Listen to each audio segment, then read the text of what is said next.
Saudaraku yang dikasihi Tuhan, sejak zaman Tuhan Yesus, ada saja orang yang memanfaatkan agama. Ada banyak orang yang memanfaatkan statusnya sebagai pemuka agama, baik untuk kepentingan diri sendiri maupun untuk kepentingan kelompok dan golongan. Hal ini semakin hari bukan semakin hilang. Bahkan saat ini setiap hari kita bisa melihat orang-orang yang sejenis. Markus 12 ayat 38 sampai 40 memberikan kita ciri-ciri orang-orang yang memanfaatkan agama untuk kepentingan dirinya sendiri. Saya membacakan kepada saudara mulai dari ayat yang ke-38. Dalam pengajarannya Yesus berkata, hati-hatilah terhadap ahli-ahli Taurat yang suka berjalan-jalan memakai jubah panjang. Sekali lagi, mereka suka berjalan-jalan memakai jubah panjang dan suka menerima penghormatan di pasar, yang suka duduk di tempat terdepan di rumah ibadat dan di tempat terhormat dalam perjamuan, yang menelan rumah janda-janda sedang mereka mengelabui mata orang dengan doa yang panjang-panjang. Mereka ini pasti akan menerima hukuman yang lebih berat.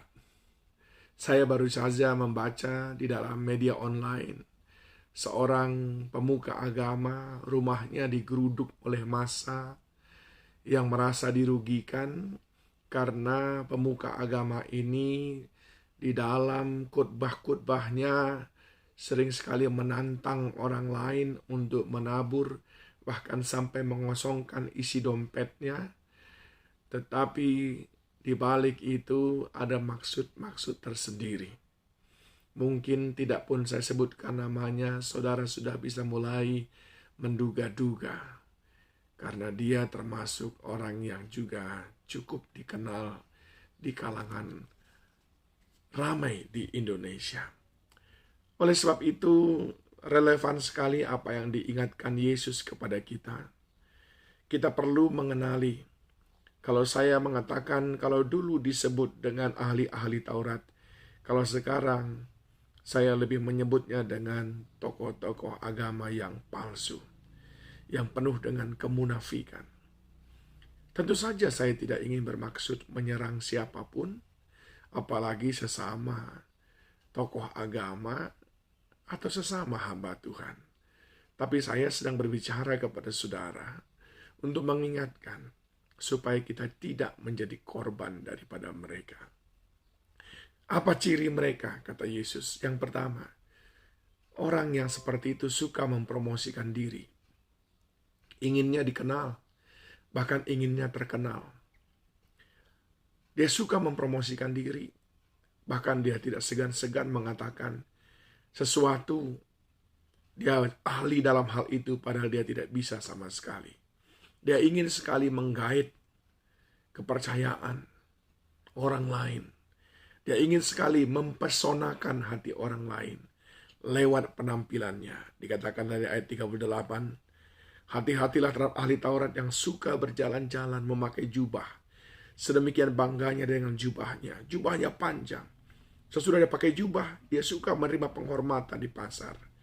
Sekarang tentu pasarnya tidak saja pasar secara fisik, saudaraku. Juga pasar secara virtual. Yang suka menunjukkan tentang kehebatannya di dalam melayani. Suka menunjukkan jubahnya yang bagus, telan pelayanannya yang luar biasa. Itu semuanya jauh daripada yang Yesus contohkan. Yang kedua, saudaraku, yang perlu kita kenali, tokoh-tokoh agama yang palsu ini tadi, ataupun ahli-ahli Taurat yang palsu. Mereka yang sok terhormat. Suka sekali memamerkan berfoto dengan pejabat ini dan pejabat itu. Tanpa ada dasar. Tanpa memiliki maksud yang dapat diterima oleh manusia dan Tuhan. Bahkan tidak jarang foto-foto yang sudah sekian lama pun dia munculkan lagi supaya dia kelihatan terhormat. Di dalam bacaan kita tadi dikatakan di dalam ayat yang ke-39, yang duduk di tempat terdepan di rumah ibadat dan di tempat terhormat dalam perjamuan. Kadang-kadang dia tidak diundang pun, tapi sok penting, sok menjadi undangan. Ini adalah orang-orang yang sok terhormat. Saudaraku, Tuhan Yesus mengatakan kepada kita, janganlah gila hormat, tapi jadilah menjadi hamba yang rindu dipakai Tuhan sehabis-habisnya sampai akhir hayat. Dan yang ketiga, di dalam ayat yang ke-40 dikatakan, yang menelan rumah janda-janda sedang mereka mengelabui mata orang dengan doa yang panjang-panjang. Mereka ini pasti akan menerima hukuman yang lebih berat.